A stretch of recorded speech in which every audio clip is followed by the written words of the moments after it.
Hello, I'm Bill Bullard with RCAF USA, the voice of the independent cattle producer in the United States of America. Well, the American rancher's fifth season is just around the corner, and that's bull sale season. And the ranchers will set their budgets for the bulls they need. Now, some will buy private treaty, meaning the sale will be negotiated between the rancher and the bull breeder. And in the rancher's mind are the perfect bulls at a total price within their budget. But even within their budget range, a rancher will simply walk away from the table if none of the bulls meet the standards visualized in his or her mind's eye. So there's no sale. But the bull breeder still needs to sell, and the rancher still needs to buy. The bull breeder may offer up new bulls, or the rancher may simply go elsewhere. Now that's a cowboy negotiation. Both parties are motivated, and each has the power to decide whether to stay at the table or leave. So why doesn't our industry apply this same concept when negotiating with Congress for policies that impact the future of their industry? We're certainly not doing that now. In our industry's case, the top end of our budget is what we want the U.S. cattle industry to look like tomorrow and beyond. And the standards we apply to whatever bulls Congress is offering are the list of specific reforms we visualize in our mind's eye as essential to achieving our future vision for our U.S. cattle industry. Now, Congress knows what those standards are. We've shared them over and over again with key congressional members. But what if the bulls Congress is offering don't even come close to our industry standards? What do we do then? So let's analyze this. Congress is motivated to pass cattle market reforms. They know they'll look foolish and hypocritical if they don't. After all, they generated all kinds of public fanfare, making statements about the need to put an end to the exploitation of consumers on one end of the supply chain and cattle producers on the other.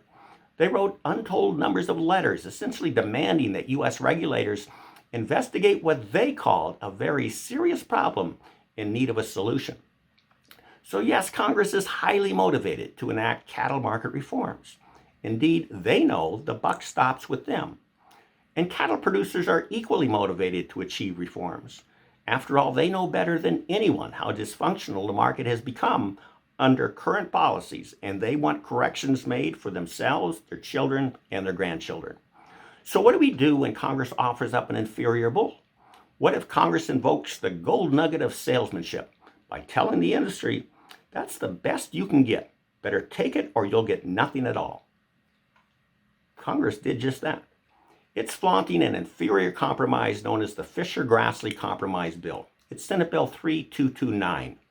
It doesn't meet a single standard we've shared with Congress. It doesn't restore lost competition, and it doesn't ensure that every cattle producer with fed cattle to sell will have timely access to the market. It's an abject failure. And of course, Congress invoked the salesmanship pitch. It's the best you can get. Take it or you get nothing. Well, malarkey. It's time for some cowboy negotiation. Walk away. And when we do, Congress will get the message that the first offering was wanting. But Congress's motivation to enact solutions to this very serious problem remain unchanged. They still need to pass cattle market reforms, or they'll look foolish and hypocritical after all the fanfare they raised earlier. And you're certain to win if you bet your last nickel that Congress will soon offer something better. And there's precedence for this stand-your-ground negotiation tactic. It wasn't long ago that Congress tried to enact voluntary country of origin labeling or COOL legislation. Congress told us that voluntary COOL was the best we can get. Take it or you get nothing, they said. We walked away. We sent Congress the message that voluntary COOL did not meet our industry standards, and we're not buying. And guess what happened? Well, Congress has now introduced a bill that does meet our standards.